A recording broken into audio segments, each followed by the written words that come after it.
फिर जुनही रिसेप्शनिस्ट से पूछती है कि इन फ्लावर को कौन दे गया है। वो बोलती है मुझे नहीं पता, पर जो भी उन्हें लाया है वो अभी अभी लिफ्ट की तरफ गया है और वो उस तरफ भागने लगती है। पर तुरंत ही से एक कॉल आ जाता है जिसमें उसे कोई बताता है कि उसने योंजू का डेथ सर्टिफिकेट रजिस्टर करवा दिया है। और ये सुन के वो वहीं रुक जाती है, पर जुनही अब भी उसे मरा हुआ मानने के लिए तैयार ही नहीं थी। फिर हमें रात का सीन दिखाया जाता है जहाँ पर जुनही को उसे योंजू के दोस्त की कॉल आती है जो उसे मिलने के लिए बुला रहा होता है और वो उससे मिलने भी चली जाती है। तब वो उसका दोस्त उसे बोलता है कि मुझे योंजुन के ऑफिस की सफाई करते हुए ये बॉक्स मिला। तब जुनही काफी इमोशनल होकर उस बॉक्स को खोलने लगती है और उसमें एक फ्रेम करी हुई फोटो होती है और इस फोटो को जुनही ने कई बार देखा होता है। उसने योंजू से भी इस फोटो के बारे में कई बार पूछा होता है, हर बार वो उसे मुस्कुरा देता है। तब एक बार जुनही उससे पूछेगा ये तुम्हारा फर्स्ट लव तो नहीं है। वो और हंसने लगता है। उसके बाद हमें प्रेजेंट का सीन दिखाया जाता है जहाँ वो पूछ रही होती है क्या तुम्हें पता है इस लड़की के बारे में जो इस फोटो में है। तब वो हैरान होकर बोलता है कि मुझे लगा था कि ये तुम हो, इसलिए तो मैंने ये पेंटिंग तुम्हें दी। तब वो बोलती है कि नहीं, मैं ये नहीं हूँ, क्योंकि मैं ऐसे कपड़े कभी नहीं पहना करती थी।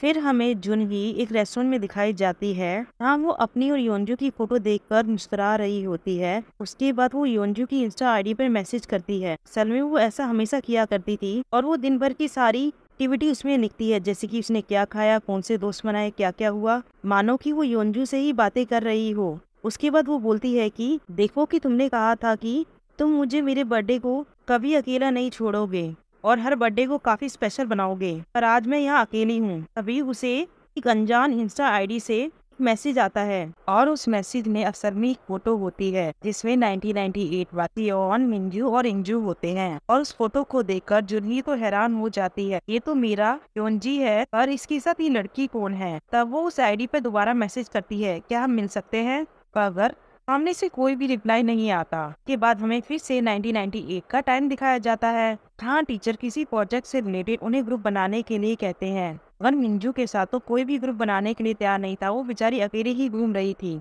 तभी सियोन वहाँ आता और बोलता है कि क्या तुम ग्रुप बनाना चाहोगी। उस पर वो हाँ बोलती है। फिर सियोन और इंजू उसे ज्वाइन कर लेते हैं। तब सियोन एक कॉमिक खोल कर बैठ जाता है और बोलता है कि तुम दोनों को जो करना है करो, बस इनसे डिस्टर्ब नहीं करना। फिर इंजू मिंजू से बात करने की कोशिश करता है और टी के साथ 3 कट हो जाता है। फिर हमें प्रेजेंट का टाइम दिखाया जाता है जहाँ जुनही अपने घर पे आ चुकी थी और अब भी वो उसी फोटो को देख रही होती है और सोचती है कि ये लड़की थोड़ी थोड़ी मेरे जैसी दिखती है, पर ये मैं तो नहीं हूँ। उसी तरफ हमें एक मिस्टीरियस पर्सन दिखाया जाता है जो कि योंजू की फ्लाइट क्रैश की न्यूज़ सुन रहा होता है और उसके मुंह पे कट भी होता है। ये पर्सन ने ये फोटो सेंड की होती है, मगर ये पर्सन कौन होता है इसकी मिस्ट्री भी हमें नहीं बताई जाती। और इसी के साथ ये एपिसोड खत्म हो जाता है। So if you like my explanation please subscribe and comment. So bye.